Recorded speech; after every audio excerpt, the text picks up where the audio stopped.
They said the emperor's final feast could grant immortality. What they never said was what it cost.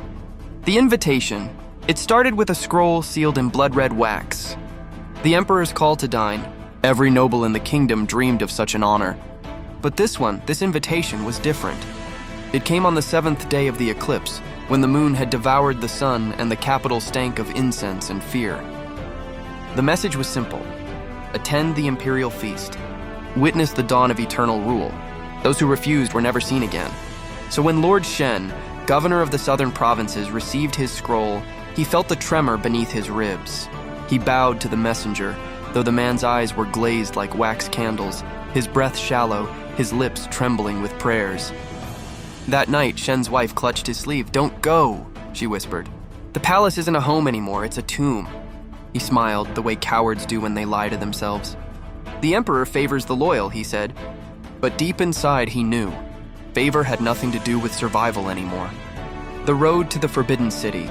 The procession to the capital wound through blackened fields and silent villages. The rice paddies were dry. The rivers ran thin and red. Along the road, people knelt, their faces hidden behind masks of ash. Some wept, others whispered. "The emperor calls the nobles to feed the sky," one murmured. Another hissed, "To feed him." When Shen reached the palace gates, the air was heavy with sandalwood and rot. Inside, banners of gold hung limp like veins drained of blood. The guards didn't speak. They didn't even blink. Their armor gleamed, but their eyes were empty, like marionettes bound to a single will. The feast hall. The imperial feast hall had changed. Gone were the silk dancers, the laughing ministers, the music that once shook the marble floors. Now there was silence, thick, choking silence, and a table that stretched longer than a river, laid with plates of jade and bowls carved from bone. At the head of it sat the emperor, draped in black robes that shimmered like oil.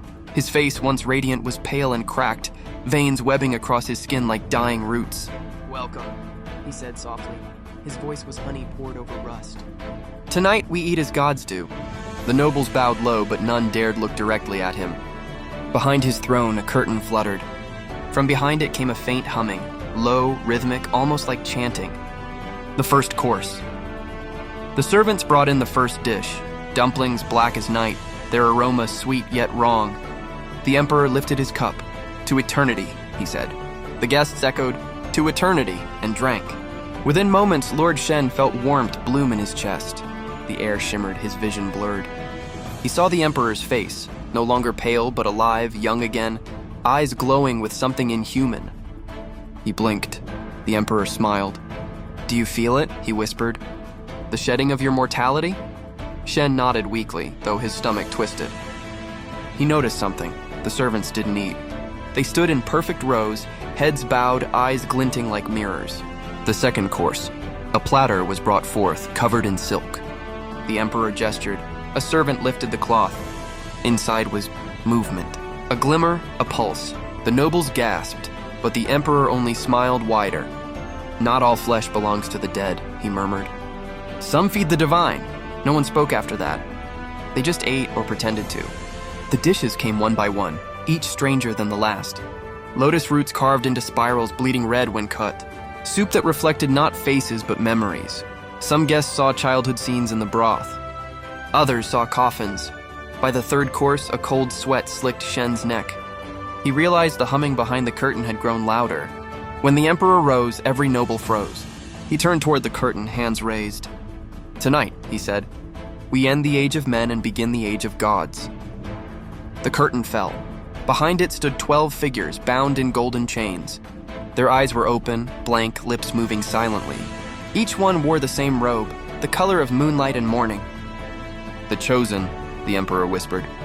"The ones who will carry our sins." As he spoke, the humming shifted into a single haunting chant. The air thickened, the lamps flickered. A wind howled through the feast hall, though no doors were open. Lord Shen's heart pounded. He glanced at the other nobles. Some were trembling, others transfixed. The emperor smiled at him. "Tell me, Lord Shen, would you die for your emperor?" Shen opened his mouth, but before he could speak, a bell tolled from deep within the palace. The chosen 12 dropped to their knees. The emperor's shadow stretched across the floor, long and crooked, and the feast began again. By dawn, the palace smelled of metal and myrrh. The nobles sat slumped in their seats, eyes glassy, skin pale as wax. None remembered when they had fallen asleep or if they had. The emperor stood tall, his robes gleaming with impossible light.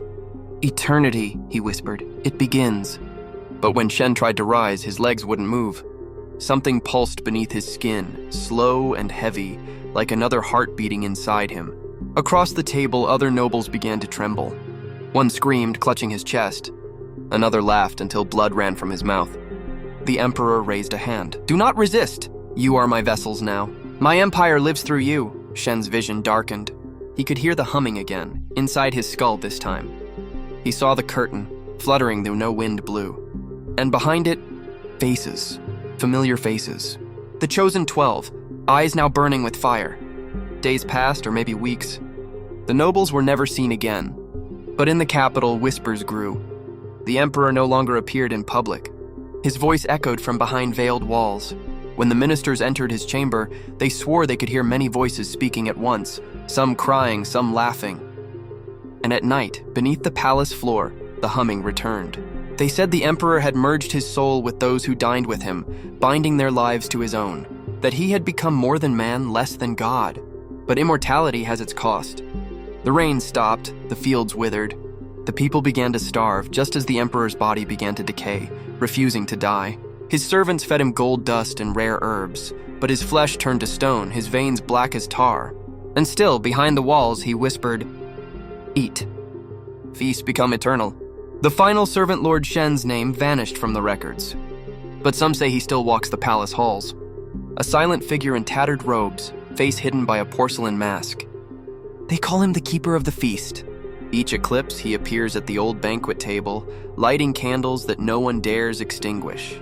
He arranges 12 empty chairs. He pours wine into cracked jade cups. And when the moon devours the sun, he bows his head and whispers, "To eternity." The lamps flicker, the air grows cold, and for a heartbeat the humming returns. If you listen close, you can still hear the voices of that night. The nobles, the emperor, the chosen 12, still feasting, forever trapped between hunger and death. Centuries later, when the Forbidden City fell to ruin, explorers broke into the old hall. They found the banquet table still set, food untouched yet undecayed. 12 porcelain masks lined the wall, each with a single drop of red beneath its eye. And at the center, a throne of gold, empty, but warm to the touch. They sealed the hall again. Some things, they said, are not meant to be remembered. Still, every few years, a new emperor dreams the same dream, a feast, a curtain, a voice whispering, "Eternity awaits." And when he wakes, a red-sealed scroll lies on his pillow. They said the emperor's last supper could grant immortality. They were right, he's still eating.